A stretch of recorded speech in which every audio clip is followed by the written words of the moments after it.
జిల్లా మోయినాబాద్ మండలం హిమాయత్ నగర్ గ్రామంలో 290 పేద కుటుంబాలు తమకు న్యాయం చేయాలంటూ చేపట్టిన నిరసన 34వ రోజుకు చేరుకుంది.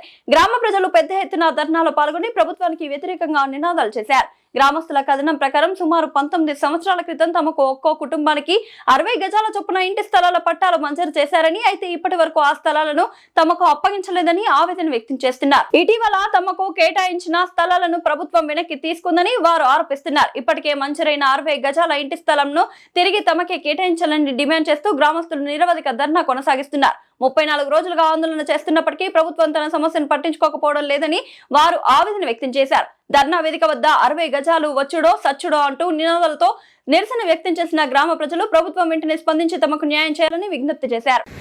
ఇక్కడ నుండి మేము ఈ పట్టాలు వచ్చేంత వరకు ఇక్కడ నుండి టెంట్ తీసేయలేదు. ఇంకా అవసరమైతే ఇంకా తీవ్రంగా చేస్తాము ఈ ఉద్యమం అని మేము ఒక మనవి చేస్తున్నాం. ఈ ఉద్యమాన్ని ఇంకా ముందుకు నడిపిస్తూ మా పట్టాలు వచ్చేంత వరకు ఖచ్చితంగా సాధించుకునేంత వరకు ఇక్కడ పోరాటం ఆపేది లేదని సభాముఖ్యంగా తెలియజేస్తున్నాను.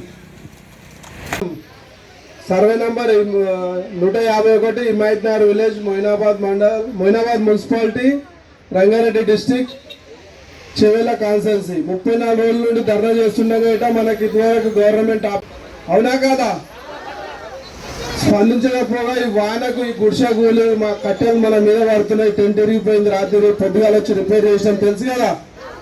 ఇంత వర్షంలో మనం బాధపడుతున్నా కానీ మన గవర్నమెంట్ మనకు స్పందించకపోగా ఒక ఆఫీసర్ గిట ఒక కౌన్సిలర్ గిట మనల్ని వచ్చి పట్టించుకున్న దాఖలాలు లేవు.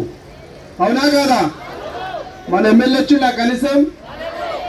ఒక ఎమ్మెల్యే రాలే, ఒక గవర్నమెంట్ ఆఫీసర్ రాలే, ఒక ఎంఆర్ఓ రాలే, వచ్చి ఎవరన్నా మరి మన గొంతు నవ్వాలి అలాగా. సీఎం రేవంత్ రెడ్డి గారు స్పందించి మన సమస్య తీర్చాలనా లేదా? అట్లాంటప్పుడు మనం ఏం చేయాలి? 34 రోజుల నుండి మనం ఆనకు తడుస్తూ ఎన్నుతూ ఇక్కడ పోరాటం చేస్తున్నాం. మన సీఎం రేవంత్ రెడ్డి గారు మనల్ని స్పందించి ఒకసారి మా 60 గజాల పట్టాలు మాకు వెంటనే మంజూరు చేయాలని, మా స్థలాలు మాకు ఇవ్వాలని